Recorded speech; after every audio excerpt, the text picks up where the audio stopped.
গোহাইগাঁৱৰ ভদিয়াগুৰিত সংঘটিত হৈছে এক ভয়ংকৰ ঘটনা। দুটা ফৈদৰ মাজত হোৱা পাৰিবাৰিক সংঘৰ্ষই ল'লে ভয়ংকৰ ৰূপ। পাৰিবাৰিক সংঘৰ্ষক কেন্দ্ৰ কৰি ভদিয়াগুৰি গাঁৱৰ গাঁওবুঢ়া জমিৰুদ্দিন শ্বেখৰ পুত্ৰ তথা ভতিজা ক্ৰমে সুলেমান আলী আৰু মইনুল হক নামৰ উদন্ত যুৱকদ্বয়ে সাউথ ইণ্ডিয়ান চিনেমাৰ দৰে নিজৰ স্কৰ্পিঅ' গাড়ীৰে প্ৰায় ৩০ গৰাকী লোকক মহতিয়াই হত্যাৰ প্ৰচেষ্টা চলায়। উক্ত ঘটনাত গাঁওখনৰ মহিলাসহ শিশু ১২জন লোক গুৰুতৰভাৱে আঘাতপ্ৰাপ্ত হয়। আহতসকলক ইতিমধ্যে গোহাইগাঁও RNB চিকিৎসালয়ত ভৰ্তি কৰা হৈছে।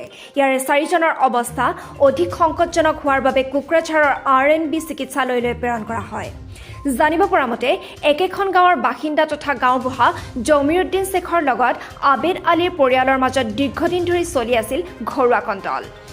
উক্ত ঘটনাৰ গোচৰ গোহাইগাঁও আদালতত চলি থকাৰ সময়তে ঘটনাটোৰ মীমাংসাৰ বাবে আজি ৰাতিপুৱা ৯:৩০ বজাত গাঁৱত অনুষ্ঠিত হয় এক ৰাইজমেল, য'ত উপস্থিত হয় দুই ফৈদৰ লগতে বহু সংখ্যক ৰাইজ।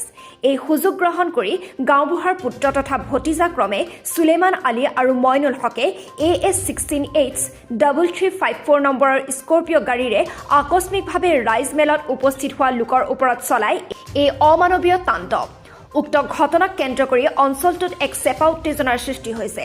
ঘটনা সন্দৰ্ভত ইতিমধ্যে আৰক্ষীয়ে তদন্ত আৰম্ভ কৰিছে যদিও মূল অভিযুক্তক এতিয়ালৈকে কৰায়ত্ব কৰিবলৈ সক্ষম হোৱা নাই।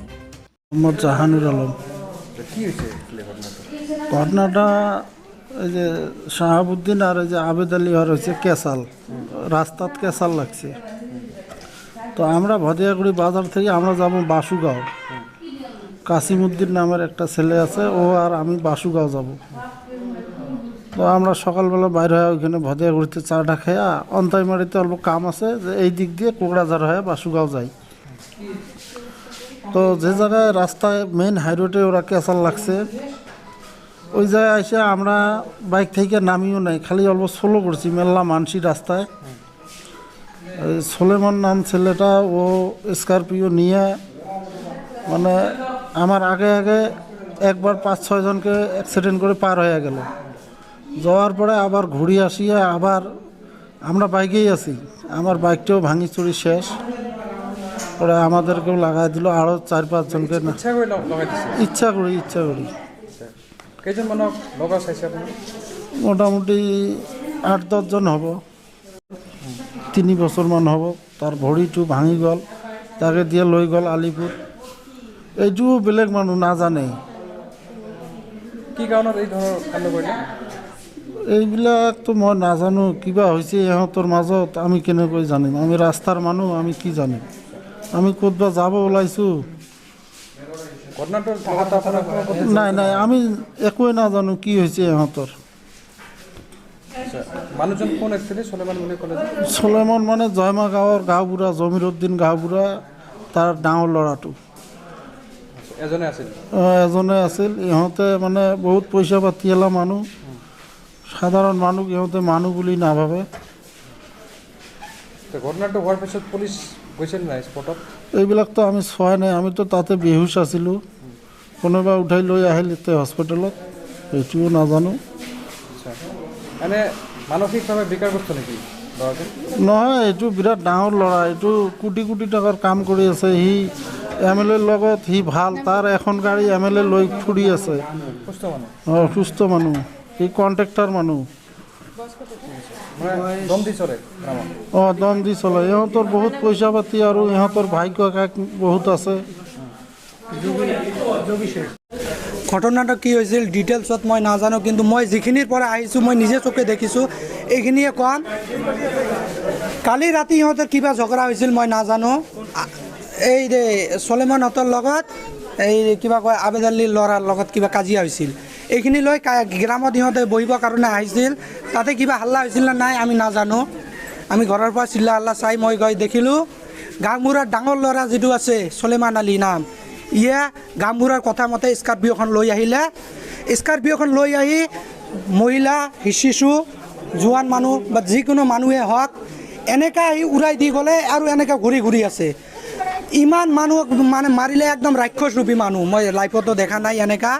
কোনো দয়া নাই কোনো মায়া নাই এনেকৈ মাৰি দিব লাগে নেকি যাৰ টকা যাৰ তাৰে নেকি জীৱন আৰু গৰীব মানুহৰ জীৱন নাই নেকি এনেকৈ গাড়ী দি উৰাই দিব লাগে নেকি গৰীব মানুহৰ যাৰ টকা নাই তাৰ জীৱনৰ দাম নাই নেকি কেইজন মানুহক মাৰিছে মই এইটো সঠিক ক'ব নোৱাৰিম কিন্তু 15-20 জনতকৈ বেছি আছে মোৰ দাদা বাজাৰৰ পৰা আহি আছিল ই মানে আহি মানে ঝগৰা দেখি মানে কিবা এটা দেখিলে মানুহ ৰ'ব নাচাব কি হ'ল এই বাইকখন নিচত নমাই ৰাস্তাৰ পৰা 10 হাতমান ফাকত মানে এটা হোটেলৰ পাৰ্কিঙত ৰখাই মানে ই মানে সুধিব বিচাৰিছিল যে কি হৈছে এইখিনি অৱস্থাত বাইক স্কৰ্পিঅ লৈ আহি মোৰ দাদাক লগাই দিলে মোৰ দাদাৰ মূৰ চুৰ পাতি গৈছে ই এতিয়া চিকিৎসাধীন হৈ আছে হাৰ্ডি চাৰ্ডি কিবা ভাঙিছে নেকি মইতো নাজানো মই খালি এতিয়া আহিলোঁ ঘৰৰ পৰা ঘটনাটো ক'ত হৈছে বজাৰগুৰি পোৱাৰ আগত এই যে ধাবাবিলাক হৈছে আদেক এই ধাবাবিলাক আছে আৰু এই বাছ ডিপু এটা আছে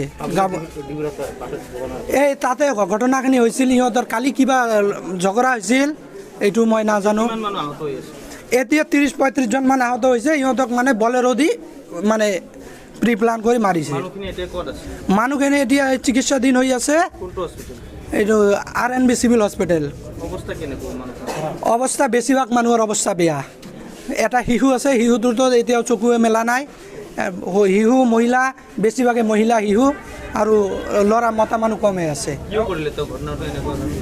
এই যে প্ৰি প্লান ইহঁতৰ টকা আছে ইহঁতৰ আগত কোনে কথা ক'ব পাৰিব যেনে টকা যদি থাকে তেনেহ'লে তাৰ আগত কথা ক'ব পাৰিম নেকি অঁ গাঁওবুঢ়া হয় পাৱাৰ ন পাৱাৰ আছে আমাৰ দুনিয়াখন আমাৰ ন ইহঁতৰ হিচাপে তেওঁ মানে এনেকৈ এক্সিডেণ্ট কৰি গাড়ীখন লৈ পলাব বিচাৰিছিল কিন্তু তাৰ এই এক্সিডেণ্ট কৰোঁতে তাৰ টায়াৰ এটা ফাটি গৈছিল এইকাৰণে বেছি দূৰ যাব পৰা নাই ঘটনাস্থলীৰ পৰা 1 কিলোমিটাৰ আগত আহি গাড়ীখন থৈ তাৰ পৰা পলাই গ'ল গাঁওবুঢ়াটো ইহঁততো আছে তাতে ঘৰতে আছে এতিয়া ইহঁতৰ গাঁওবুঢ়া চকুৰ সামনত এনেকুৱা কৰিছিল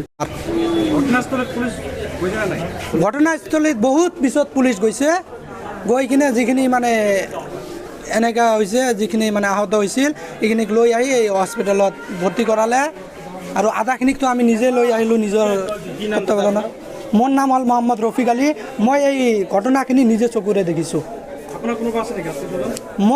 মোৰ ভাইটি এটা আছে মোৰ মানে ডাঙৰ দাদা হয় ই মানে বজাৰৰ পৰা আহিছিল আহি মানে তাত খালি খাৰা হৈ মানে দেখিব কি হৈছিল নহৈছে মহিলা শিশু আছে বহুত বেছিভাগে মহিলা শিশু 30-35 জনৰ মাজত ভিতৰত যিখিনি আছে গোটেইখিনি প্ৰায় মহিলা আৰু শিশু